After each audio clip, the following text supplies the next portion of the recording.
మన Sherlock Holmes జీవితంలో సాధించిన మొదటి కేస్ ఈరోజు చెప్పుకోబోయే కేస్.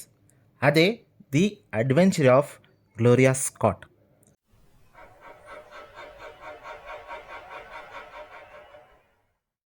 హోమ్స్ కాలేజీలో చదువుతున్న రోజులు. అప్పటికి ఇంకా ఫేమస్ డిటెక్టివ్ కాలేదు. హోమ్స్ ఒక యూనివర్సిటీలో స్టూడెంట్. హోమ్స్కి కాలేజ్లో ఒక స్నేహితుడు ఉండేవాడు. తన పేరు వెక్టర్ ట్రేవర్. ఈ వెక్టర్ ట్రేవర్ చాలా మంచివాడు, సాఫ్ట్ అండ్ డీసెంట్ పర్సన్. హోమ్స్తో చాలా క్లోజ్గా ఉండేవాడు. అయితే ఒకరోజు హోమ్స్ చిన్నగా గాయపడతాడు. అప్పుడు వెక్టర్ హోమ్స్ని తన ఇంటికి కొన్ని రోజుల కోసం తీసుకెళ్తాడు. ఆ ఇంటి పేరే డౌన్ సైడ్ ఫామ్. ఒక పెద్ద ఎస్టేట్, చాలామంది పని వాళ్ళతో రిచ్గా ఉండేది. అక్కడ వంట వాళ్ళు, లాండ్రీ వాళ్ళు, గార్డెనర్స్, ఇలా చాలామంది పనిచేసేవాళ్ళు. అక్కడ హోమ్స్కి ఒక వామ్ వెల్కమ్ దొరికింది. విక్టర్ తండ్రి మిస్టర్ ట్రేవర్ ఒక కామ్గా కనిపించే వ్యక్తి. కానీ హోమ్స్కి మాత్రం ఆయనలో చిన్న చిన్న విచిత్రమైన లక్షణాలు కనిపిస్తాయి. మిస్టర్ ట్రేవర్కి పాస్ట్లో ఏదో స్టోరీ ఉందేమో అని హోమ్స్కి అనుమానం వస్తుంది. ఒకరోజు హోమ్స్ క్యాజువల్గా మిస్టర్ ట్రేవర్తో మాట్లాడుతూ ఇలా అంటాడు: మీరు ట్రాపిక్స్లో చాలా కాలం ఉన్నట్టుగా కనిపిస్తున్నారు. మీ స్కిన్ మీద సన్ ఎక్స్పోజర్ కనిపిస్తుంది. నావల్ సర్వీస్లో పనిచేశారు కదా అని అంటాడు. మిస్టర్ ట్రేవర్ అది వినగానే షాక్ అయిపోతాడు. ఆయన చేతిలో ఉన్న పైప్ కింద పడిపోతుంది. తన ఎక్స్ప్రెషన్ మొత్తం మారిపోతుంది. తన గుండె ఫాస్ట్గా కొట్టుకోవడం మొదలైంది.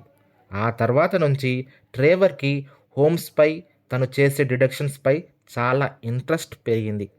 హోమ్స్కి మిస్టర్ ట్రేవర్తో గడిపిన కొద్ది రోజుల్లో అర్థమవుతుంది అది మిస్టర్ ట్రేవర్ ఒక సీక్రెట్ పాస్ట్లో బతుకుతున్నాడు అని.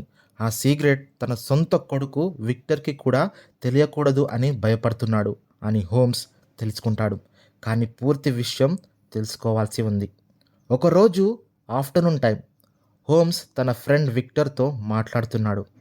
అప్పుడే ఒక వింత వ్యక్తి వాళ్ళ ఇంట్లో వరండాలోకి వస్తాడు. చూడడానికి పాడైన పాత దుస్తులతో, క్రూరమైన ముఖముతో, పెరిగిపోయిన గడ్డంతో, కళ్ళల్లో కన్నింగ్ లుక్తో, డేంజరస్ స్మైల్తో ఉంటాడు. లోపలికి రాగానే విక్టర్తో ఇలా అంటాడు: గుడ్ ఆఫ్టర్నూన్ సార్. నేను మీ తండ్రికి చాలా రోజుల ముందు హెల్ప్ చేసిన వాడిని. ఇప్పుడు మీకు హెల్ప్ చేయడానికి వచ్చాను. నా పేరు హడ్సన్ అని చెప్తాడు. కాసేపటికి వరండాలోకి మిస్టర్ ట్రేవర్ వస్తాడు. వచ్చిన హడ్సన్ని చూడగానే ఒక్కసారిగా తన ఫేస్లో భయం మొదలవుతుంది. కానీ బయట పెట్టలేకపోతాడు.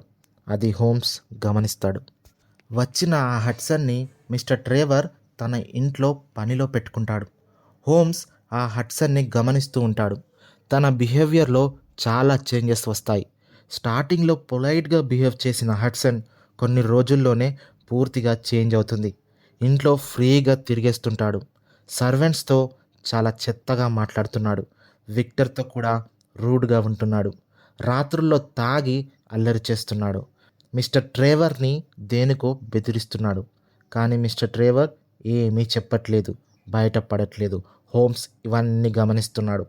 హడ్సన్ రావడంతో ఆ ఇంట్లోని వాతావరణం మొత్తం మారిపోయింది. హడ్సన్ బిహేవియర్తో విక్టర్ టాలరేట్ చేయలేకపోయాడు. ఒకరోజు హడ్సన్ రూడ్గా బిహేవ్ చేస్తున్నాడు. విక్టర్ కోపంతో ఒక్కసారిగా హడ్సన్తో గొడవ పడతాడు. హడ్సన్ని ఇంటి నుంచి తరిమేస్తాడు. కానీ హడ్సన్ వెళ్ళే ముందు కన్నింగ్గా నవ్వుతూ వెళ్ళిపోతాడు. తర్వాత రోజు తెల్లవారుజామున పోస్ట్ మ్యాన్ ఒక చిన్న లెటర్ తీసుకొని వస్తాడు. ఆ లెటర్ మిస్టర్ ట్రేవర్ హ్యాండ్కి ఇస్తాడు.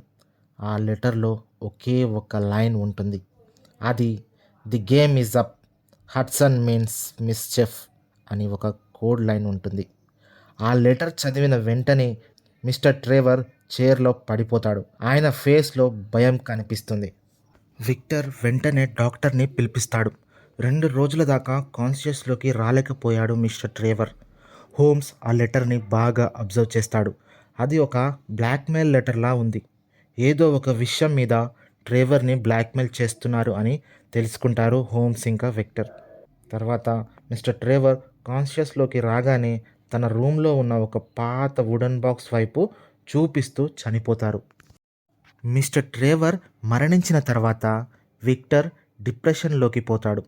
కానీ హోమ్స్ విక్టర్తో చెప్తాడు, మీ నాన్న పాస్ట్లోని ఒక సీక్రెట్ని మన దగ్గర దాచారు, అది ఏంటో తెలుసుకోవాలి అని అంటాడు.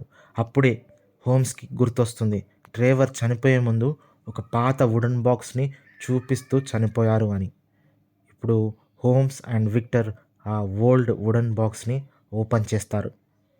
అందులో పాత సర్టిఫికేట్స్, కొన్ని హ్యాండ్ రిటన్ లెటర్స్ దొరుకుతాయి.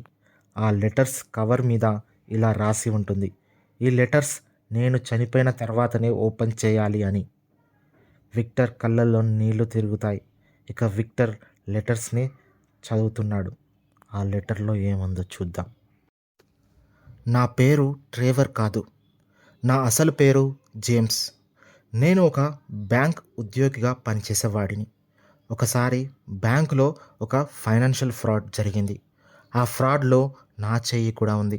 నేను చేసిన తప్పు బయటపడడంతో నన్ను జైల్లో వేశారు. కొన్ని రోజులు నా జైలు జీవితం అలా సాగింది.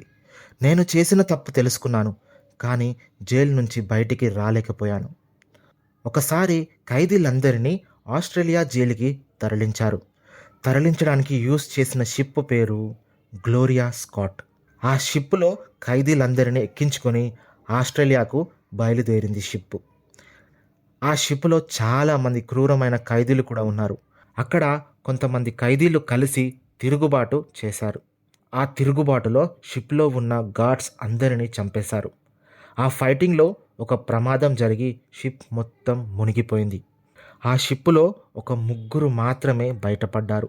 అందులో నేను, హడ్సన్, తను ఒక గార్డ్, అండ్ ఇంకొక ఖైదీ. తర్వాత ఎవరి దారిలో వాళ్ళు వెళ్ళిపోయాం. నేను నా లైఫ్ని కొత్తగా స్టార్ట్ చేశాను, ట్రేవర్ అనే పేరుతో. నా కొడుకు విక్టర్కి నా చేదు జీవితం గురించి తెలియకూడదు అని అనుకున్నాను. కానీ హడ్సన్ మళ్ళీ నా లైఫ్లోకి వచ్చి బ్లాక్మెయిల్ చేయడం జరిగింది. నా ప్రశాంతమైన లైఫ్ని పాడు చేశాడు అని అందులో రాసి ఉంది. లెటర్ చదివిన తర్వాత విక్టర్ చాలా బాధపడతాడు. తర్వాత హోమ్స్ అంటాడు, మరి ఈ విషయం పోలీస్ వాళ్ళకు చెప్దామా అని. కానీ విక్టర్ అంటాడు, వద్దు హోమ్స్, అలా చేస్తే ఇన్ని రోజులు మా నాన్న సంపాదించుకున్న పేరు మొత్తం పాడవుతుంది. నా చిన్న వయసు నుంచి చూస్తున్నాను, తను ఒక గొప్ప వ్యక్తి, ఎప్పుడు ఇతరులకు ఏ సాయం అడిగినా చేసేవాడు. సో నాకు తన పాస్ట్ గురించి అవసరం లేదు అని అంటాడు. హోమ్స్ విక్టర్ మాటని గౌరవిస్తాడు. ఇక మిస్టర్ ట్రేవర్ చనిపోవడంతో హడ్సన్ మళ్ళీ తిరిగి రాడు. ఇంతటితో స్టోరీ కంప్లీట్ అవుతుంది. ఈ స్టోరీ మీకు ఎలా అనిపించిందో కామెంట్ చేయండి. స్టోరీ మీకు నచ్చితే ఖచ్చితంగా లైక్ చేయండి, సబ్స్క్రైబ్ చేయండి. నెక్స్ట్ మరో ఇంట్రెస్టింగ్ స్టోరీతో మళ్ళీ కలుద్దాం.